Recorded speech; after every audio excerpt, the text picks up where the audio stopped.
जय हिंद फ्रेंड्स, मेरा नाम अजीत सिंह और ये मेरा यूट्यूब चैनल है दद्दा की खरी खरी। तो साहब पिछले दिनों नोएडा में एक बड़ी हृदय विदारक घटना हुई कि एक बहुत वरिष्ठ पत्रकार हैं और हिंदी को कोई चैनल है हिंदी खबर, उसके सीईओ हैं और बहुत सीनियर जर्नलिस्ट हैं। उनकी पत्नी भी एक सीनियर जर्नलिस्ट हैं, चित्रा त्रिपाठी करके। पत्रकार महोदय का नाम है अतुल अग्रवाल, ऐसे ही कुछ नाम है। तो उनके साथ उनको 4 लड़कों ने जो है वो रात को 1 बजे कहीं जा रहे थे अपनी एसयूवी से, सफारी से। तो उनको 4 लड़कों ने घेर लिया और उनको मजबूर किया कि वो अपनी कार का दरवाज़ा खोलें और उसमें से फिर उनके चेन अंगूठी मांगने लग गए, कट्टा सटा दिया और ये बहुत गिड़गिड़ाए, रोए। इनका फ़ोन लूट के ले जा रहे थे। इनकी उंगली जो है फ़ोन पे लगा के इनका फ़ोन खोल लिया, उसमें से पता नहीं क्या देखता रहा। फिर इससे पैसे मांगे तो इनने 5-6 हज़ार रुपये थे वो दे दिए। फिर इनके माथे पे बंदूक सटा दी, बोले साले तुझे गोली मार देंगे। फिर ये बहुत रोए गिड़गिड़ाए। इनने कहा मेरा बहुत छोटा सा एक बच्चा है, मेरी एक प्यारी सी खूबसूरत सी बीवी है, प्लीज़ उसके लिए छोड़ दो मेरे को।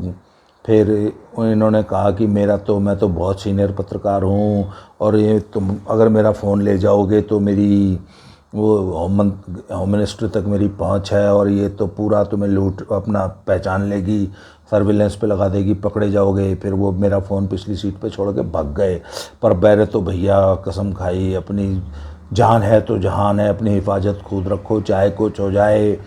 रात में जो है अपनी कार का शीशा मत खोलो, इस टाइप की बहुत उन्होंने नसीहतें दी और फेसबुक पोस्ट लिखी। और इतने वरिष्ठ पत्रकार होने के बाद भी वो पुलिस में नहीं गए। और फिर सब जैसा कि आपको मालूम है आजकल तो मीडिया बहुत ज़्यादा एक्टिव है और मीडिया ने सब अपनी सिंदूर पोंछ दिया, मांग उजड़ गई मीडिया की। और मीडिया ने मुहर्रम मनाना शुरू कर दिया, बड़े बड़े ताजिए उठ गए सब और छाती पीटने लग गए कि एक तो अतुल अग्रवाल जी को न्याय दो, इंसाफ, अतुल अग्रवाल को इंसाफ दो। और अगर इतना वरिष्ठ पत्रकार भी यूपी में सुरक्षित नहीं है तो यूपी में आदमी का क्या हाल होगा। और लॉ एंड ऑर्डर एकदम ध्वस्त हो गया और ये हो गया और वो हो गया। मतलब जब छाती पीट मुहर्रम होने लगा तो तब वो बात योगी जी तक पहुंची। तो योगी जी तो इंस्टेंट इंसाफ में विश्वास करते हैं। उन्होंने कहा ओए निकालो, जेसीबी निकालो। तो आजकल योगी जी कभी भी किसी के साथ इंसाफ करने जाते हैं तो जेसीबी में बैठ के जाते हैं। तो मोदी जी ने जेसीबी निकाली, योगी जी ने, सॉरी नॉट मोदी जी, योगी जी ने जेसीबी निकाली क्योंकि वो नोएडा का मामला था ना, तो नोएडा यूपी में पड़ता है। तो योगी जी ने जेसीबी निकाली और इंसाफ अतुल अग्रवाल को, अब अतुल अग्रवाल ही नाम है, यस, अतुल अग्रवाल को इंसाफ दिलाने के लिए योगी जी लखनऊ से चल पड़े। योगी जी की पुलिस साथ में थी। तो योगी जी की पुलिस ने, इन्होंने एफआईआर नहीं की था अतुल अग्रवाल जी ने। इतने वरिष्ठ सीनियर पत्रकार और एक जिम्मेवार नागरिक होते हुए भी इनके साथ इतनी बड़ी एक घटना हुई, इतना बड़ा अपराध हुआ जिससे इन्होंने पूरे यूपी के लॉ एंड ऑर्डर को कटघरे में खड़ा कर दिया इन्होंने और इनकी पूरी पत्रकार बिरादरी ने। मतलब बड़े बड़े न्यूज़ पोर्टल्स ने, बड़े बड़े न्यूज़ चैनल्स ने यह खबर चलाई, ट्विटर पे ट्रेंड हुआ कि अतुल अग्रवाल को इंसाफ दो, और पर एफआईआर नहीं कराई। जबकि इंसाफ का जो सबसे बड़ा इंस्ट्रूमेंट है वो एफआईआर है। आप एफआईआर कराइए, पुलिस जांच करेगी। आपने एफआईआर कराई नहीं, परंतु इसके बावजूद इस अपराध का स्वतः संज्ञान लेते हुए योगी जी की पुलिस, उसने पूरी विवेचना की और 1-2 घंटे के अंदर पूरे केस का पर्दाफाश करके रख दिया कि भैया ऐसी कोई घटना नहीं हुई। पत्रकार महोदय 10 बजे रात को अपनी किसी महिला मित्र के साथ बैठे थे। फिर इनकी पत्नी का इनको फ़ोन गया। फिर ये वहाँ से हड़बड़ाहट में भागे हुए घर आए। जब घर आए तो भी घर में घुसते हुए, गाड़ी घुसते हुए और अपने ये पत्रकार महोदय अपने घर में घुसते हुए की सीसीटीवी रिकॉर्डिंग निकाली गई। उसके बाद आधा घंटे बाद इनकी बीवी ने इनको लतिया के या जैसे भी प्यार से पुचकार के घर से भगा दिया, या जो भी कारण था। ये रात को 11 बजे फिर घर से निकले, 11-12 बजे। फिर इनने अपनी किसी महिला मित्र को फ़ोन किया कि साहब मैं तो ओयो में रात बिताऊंगा। तो साहब ओयो में, फिर वो अब ओयो में जाके रात को सोए। तो रात को जब सोने जा रहे थे, जो भी था, ओयो के होटल में घुसते हुए, कब घुसे, कहाँ कब पहुँचे, कब चेक इन किया, सारा कुछ सर्विलेंस में आ गया, सारा कुछ इलेक्ट्रॉनिक एविडेंस में आ गया, सब सीसीटीवी कैमरे के रिकॉर्डिंग्स पुलिस ने ला के सामने रख दी और बोल दिया कि इस प्रकार की कोई घटना नहीं हुई। और वरिष्ठ पत्रकार महोदय, जो कि एक चैनल के मालिक हैं, वरिष्ठ संपादक है, सीईओ हैं, वो झूठ बोल रहे हैं। वो इनफैक्ट छिनरपन में लिप्त थे। छिनरपन एक भोजपुरी का शब्द है कि ये जब जिसको लौंडियाबाजी बोलते हैं ना आप लोग आम भाषा में, तो तब वो एक अपनी महिला मित्र के साथ छिनरपन कर रहे थे। तो इनकी बीवी इनकी आदत को से रग रग से वाकिफ़ है, जिनका नाम चित्रा त्रिपाठी है। उनने गाली फक्कड़ दे के इनको बुलाया कि साले कहाँ मुँह काला कर रहे हो। तो ये जब घर आए और जो भी हुआ, इसके बाद ये रात ओयो में सोए। तो साहब इनने एक स्टोरी जो है ये बनाई और अपनी फेसबुक आईडी पे लिख दी।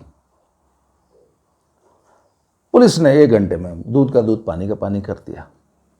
अब आप मुझे यार एक बात बताओ, मतलब ये हमारे पत्रकारों का और ये हमारी पत्रकारिता का स्टैंडर्ड रह गया है। मतलब इतनी टुच्ची स्टोरी, इतनी घटिया स्टोरी एक आदमी प्लान कर रहा है, प्लांट कर रहा है समाज में, और उसको पूरा मीडिया कवर कर रहा है।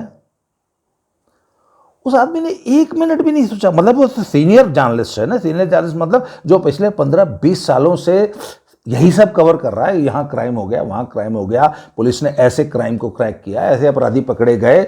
जो आदमी दिन रात इसी में लगा है, उसने एक बार भी नहीं सोचा कि यार जब मैं ये कर रहा हूँ तो मेरे कॉल डिटेल्स होते हैं, मैं कहाँ किस क्षण में कहाँ हूँ, ये सर्विलांस में 1 मिनट में आ जाता है, विवेचना में आ जाता है कि कितने बज के कितने मिनट पे आप किस टावर के एरिया में से निकले हो, घर में कब घुस रहा हूँ, घर से कब निकल रहा हूँ, ओयो में कब चेक इन कर रहा हूँ, कितने डिस्टेंस रात को 11 बजे या 1 बजे इस 3 किलोमीटर के डिस्टेंस को कवर करने में कितना मिनट लगता है। ये सब पुलिस की विवेचना में 1 मिनट में क्लियर हो जाने वाली बातें। तो तुमने एक इतनी घटिया स्टोरी को की,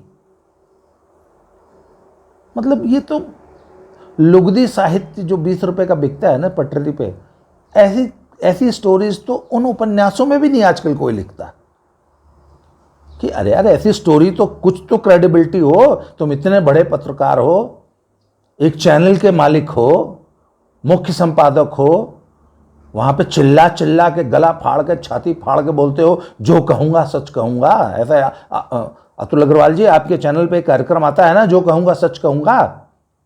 और यार आप एक जो टुच्चा सा जो पत्रकार होता है ना, जो एक क्राइम किसी एक बीट में एक पुलिस चौकी को संभालता है, उसके क्राइम्स कवर करता है, इतनी अकल तो उसमें भी होती है कि ऐसा अगर कोई केस होगा तो पुलिस 5 मिनट में क्रैक कर देगी।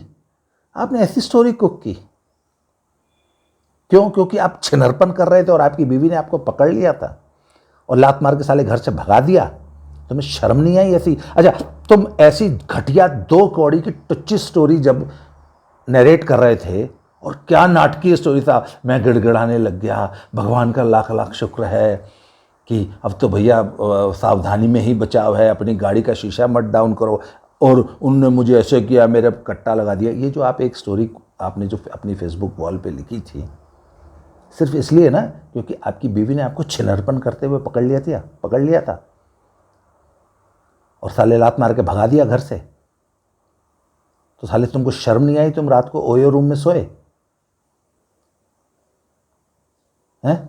और अपनी बीवी की इस एम्बैरसमेंट से बचने के लिए, उसने जो लतियाया था तुमको, उससे बचने के लिए तुमने ये स्टोरी बुक, और एक पूरे प्रदेश की कानून व्यवस्था को, एक इतने बड़े नगर की कानून व्यवस्था पे तुमने प्रश्न चिन्ह खड़े कर दिए, और पूरे नेशनल मीडिया में छा गया कि नोएडा की कानून व्यवस्था इतनी खराब है।